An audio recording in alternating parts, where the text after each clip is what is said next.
Bon, salaamaaleykum wa rahmatullahi taala wa barakaatuhu maa ngi leen di nuyu di leen ziar di leen jaajëfal kenn ku nekk ñu fekk la fi nga nekk nuyu la ziar la jaajëfal bu baax a baax. Au fait li tax may def vidéo bu gàtt bi def naa ko sànq mais qualité bi taxu ko kii lool moo tax j'ai préféré bon voilà donc ma defaraat ko espérant que tout le monde ñëpp dañ ci war a mën a jot ba mën ko kii normal. Bon, en fait, Ayoba Faye dafa bind mu ne donc Macky Sall avait rompu cette tradition sénégalaise de défendre la cause palestinienne. Le président Bassirou Diomaye Faye vient de renouveler le soutien du Sénégal aux revendications du peuple palestinien. Bon, kullu kuy journaliste war nga mën a xam ni votre confrère a menti, il est de mauvaise foi, il est malhonnête. Il est hypocrite, Ayoba Faye. Mais cela ne me surprend pas. Parce que on a vu ses prises de position. Babacar Fall parle, il répond. C'est, bon voilà, dafa ñëw jël boppam def boppam benn chargé de com, même si fekkee du moom. Mais quand on doit, bu ñu waree wax di bind, dañu war a wax dëgg. Mais ça se voit que Ayoba, dans sa malhonnêteté, dem na ba wax ni président Macky Sall donc dafa daggoon li nga xamante ni mooy taxaw bi nga xam Sénégal war na ko am taxawaay ci digganteem ak peuple palestinien ci li nga xam moom moo fa xew. mu am langage boo xamante ni aussi dafa yell ñu koy wax président Macky Sall 2012 la falu diggante 2012 ak 2024 il a pris maintes fois la position vis-à-vis du peuple palestinien.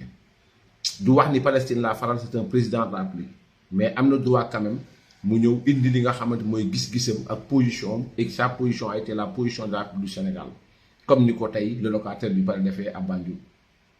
Au fait on va un peu revisiter l'histoire nu mu tudd sax ci wàllu communication du président Macky Sall jëm ci le peuple palestinien. D'abord damay njëkkee donc on va visiter avec vous pour wax ko ne day fen, c'est un menteur, un bonimenteur. Donc, ça veut dire que il y a 9 ans de cela, le président Macky Sall waxoon wax ji et c'était exactement, comment dirais-je, le 30 novembre 2014.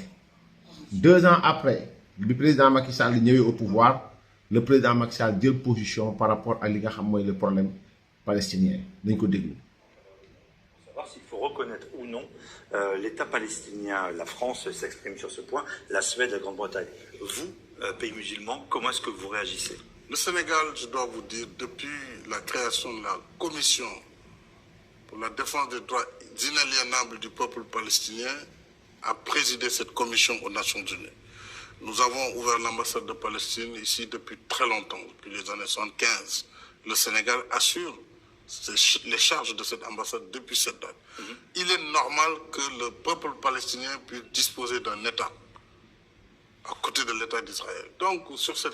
Donc, fii li am solo mooy dafa ne le président dafa rompre pour cause palestinienne mooy lan mooy état mu am état am cause palestinienne mooy lan mooy ñu reconnaître ko au niveau des Nations Unies ñu bàyyi di wax autorité palestinienne bàyyi di wax xawma bande Gaza wala bande na wala nangam mais la cause palestinienne reste li nga xam ne mooy un état palestinien comme ni nga xam ne état Israël am na état Palestine am ko état mais en même temps aussi aux Nations Unies reconnaître ko. Le compte est d'accord. Ayoba Baye Fen. Nous continuons. Nous, notre politique est claire. Maintenant, il faut aider les deux peuples palestiniens et israéliens à cohabiter, puisqu'ils ne peuvent pas se séparer. Et il est légitime. Donc, non seulement dafa jàpp pour Palestine dafa war am état am réew boppam mais dañu war a fexe def ba ñoom ñaari réew yi muy état Israël muy état Palestine ñu dëkkandoo ci jàmm ak salaam li mooy langage yu njiitu réew li mooy langage yu kilifa voilà. Légitime que Israël soit un état et reste, mais il est légitime aussi que les Palestiniens aient un état. Et qu'Israël soit peut-être un jour membre de la francophonie. Pourquoi pas? Nous n'avons pas de problème pour ça.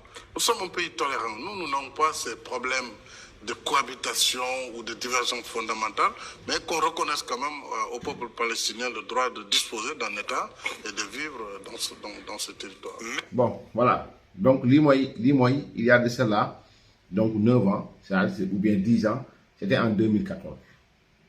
Bon, vous nous continuez aussi, c'était en 2014, vous nous continuez aussi, donc d'un coup, le président Macky Sall, il y a 5 mois, juróomi weer bon là. des deux saintes mosquées, Altesse Royal Mohamed Ben Salman, prince héritier et président du Conseil des ministres, Excellences, messieurs les chefs d'État et de gouvernement, monsieur le secrétaire général de l'Organisation de coopération islamique, monsieur le secrétaire général de la Ligue arabe, mesdames et messieurs, je remercie notre frère, le serviteur des deux saintes mosquées, le roi Salman Ben Abdelaziz Al Saoud, président en exercice de notre organisation, pour la convocation de ce sommet extraordinaire sur la grave situation qui prévaut à Gaza.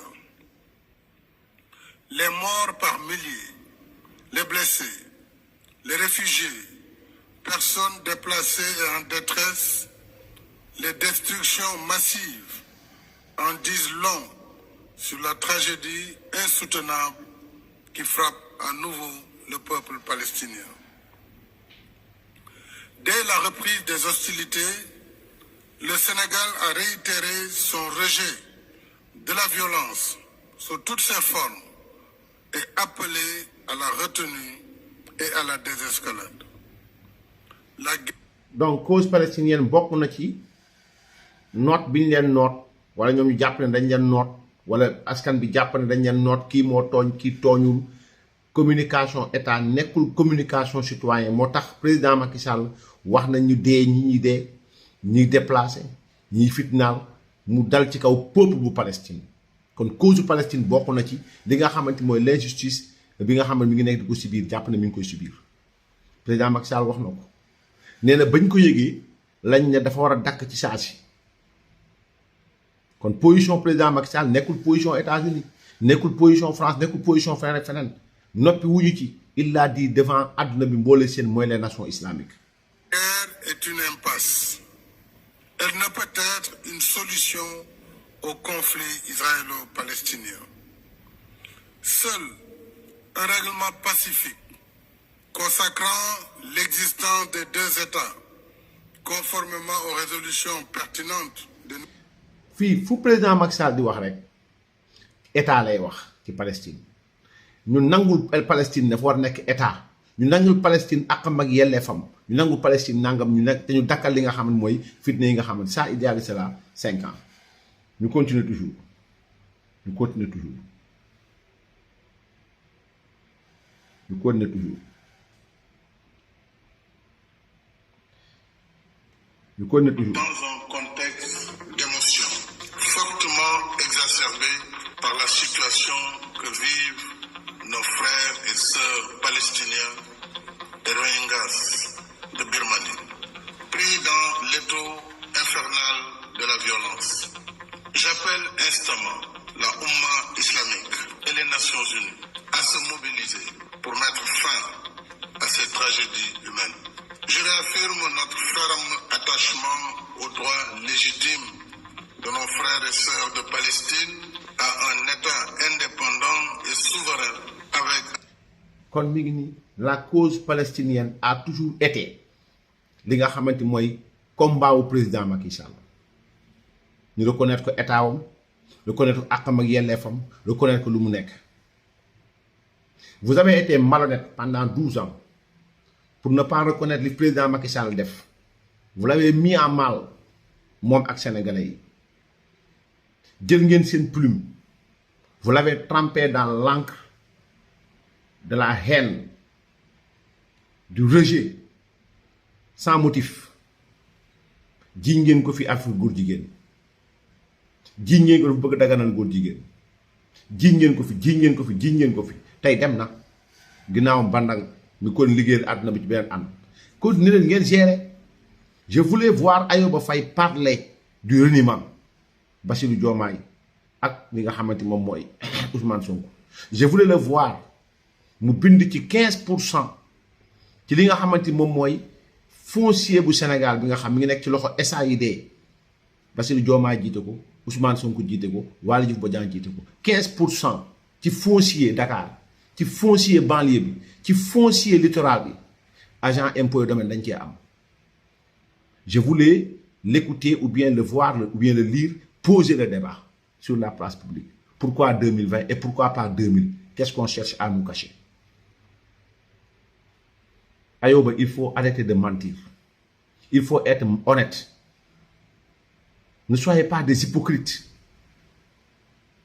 Donc, Lila Amon pour expliquer. Il a dit, et et ça fait mal de le lire, très sincèrement, et très mal, ça fait très mal de voir un journaliste, comment dirais-je, tromper l'opinion de cette manière. Et vous êtes en train de tromper l'opinion. Vous êtes en train de tromper l'opinion. Quand vous la lire, vous lire des gens qui font. C'est-à-dire que vous lire des gens qui Ayoba Faye des font.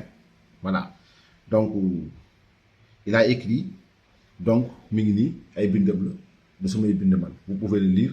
Bu la neexee mën naa ko ngandal ngeen xam ni waxuma ci sama bànneexu bakkan mi ngi nii comme vous pouvez le lire Ayoba Faye. Il écrit Macky Sall avait rompu cette tradition sénégalaise de défendre la cause palestinienne. Cette phrase est un mensonge. Cette phrase est de l'hypocrisie. Cette phrase est de la malhonnêteté intellectuelle et professionnelle.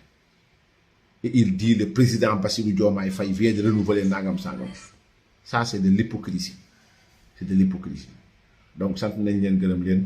Wassalamu alaikum wa rahmatullahi ta'ala wa barakatuh.